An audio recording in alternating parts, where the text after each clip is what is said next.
And, and that was how it was. Alongside of not believing in Jesus, because we're Jewish, was the way that we looked at the Holocaust.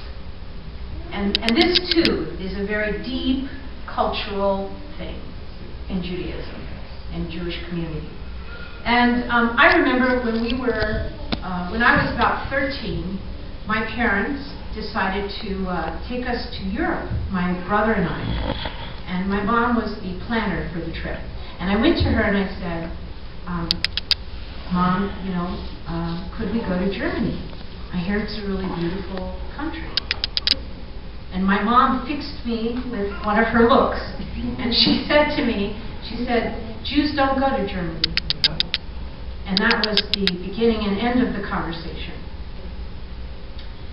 And I didn't know at the time why Jews didn't go to Germany. I had no idea. I soon learned. I read the books and I saw the movies. And you know how we do. We drink it in. We drink it all into us. It becomes part of us. And so I did. I took it all into myself. And God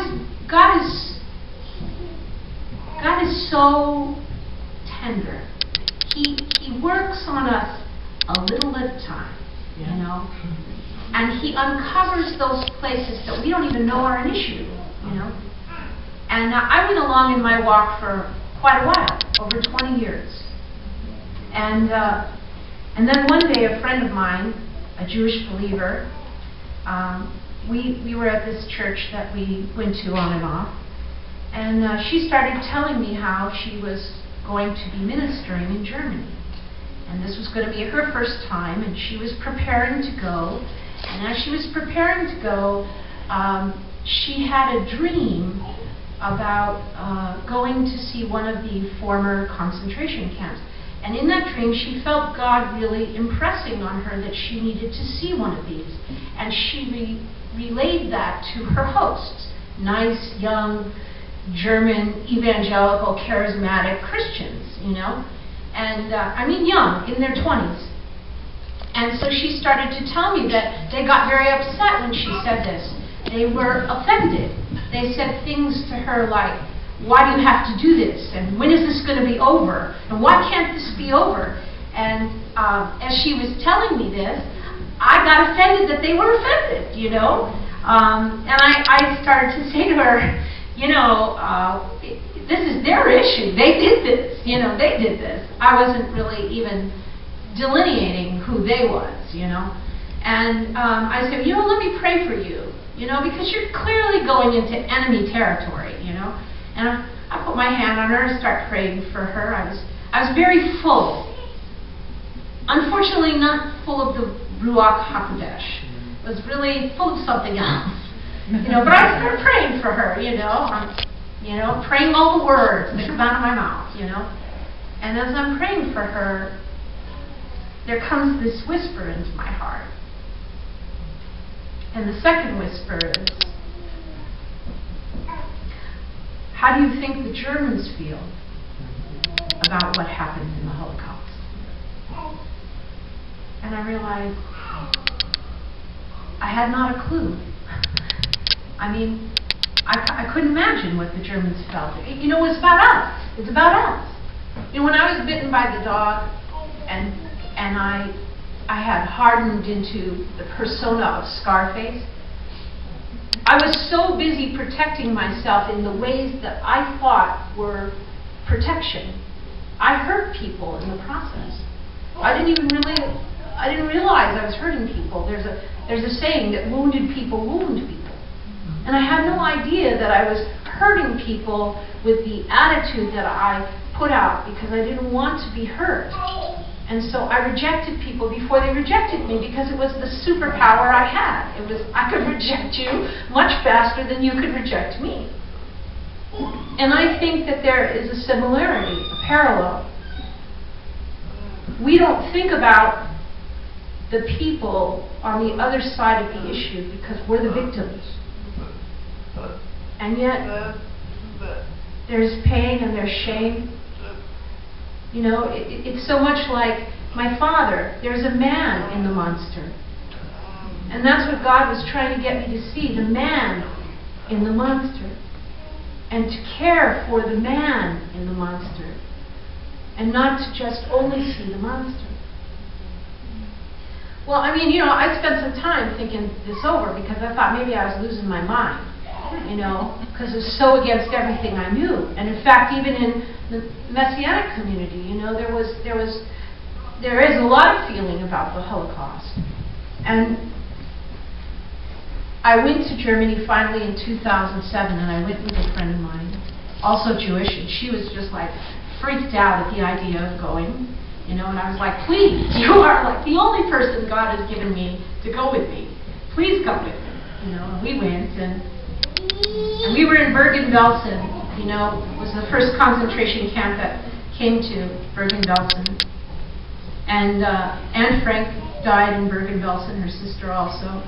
And Bergen-Belsen is cut out of the forest, and there's this space, and there are these stones, and these memorial stones, and they are each one of them symbolizing a mass grave of 2,000, 2,500 different numbers on the stones, And it's a very, it's a very somber, solemn place. But in the middle of these stones, in the middle of, this track of stones, there are these pink flowers growing. And they're incredibly beautiful. They're just growing wildly between these stones. And I'm looking at the pink flowers, and I'm getting mad. I'm just going, God, why is there anything beautiful in this place? This is a horrible place, And the Lord just whispers in my heart, and He says,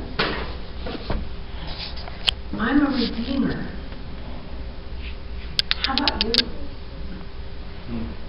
I'm about life. How about you? So, I went back again the following year just to kind of really see if God was speaking something to me. And I remember standing on the third floor in the Chosen People Ministry building in Berlin. There's a Messianic congregation in Berlin. It's an amazing congregation. I've been there a few times now. I'm standing there and I'm looking out at Berlin, and I have all this joy welling up in my soul. I'm like standing in Berlin and I'm experiencing joy, which is not a common experience for me. And I'm just going, I don't know, whatever it is you're doing, God, sign me up. Sign me up. Because how beautiful that you would use Jewish people to speak your mercy to the people who were our enemies. Is that not the kingdom?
Love is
actually a hymn. I asked for permission, so.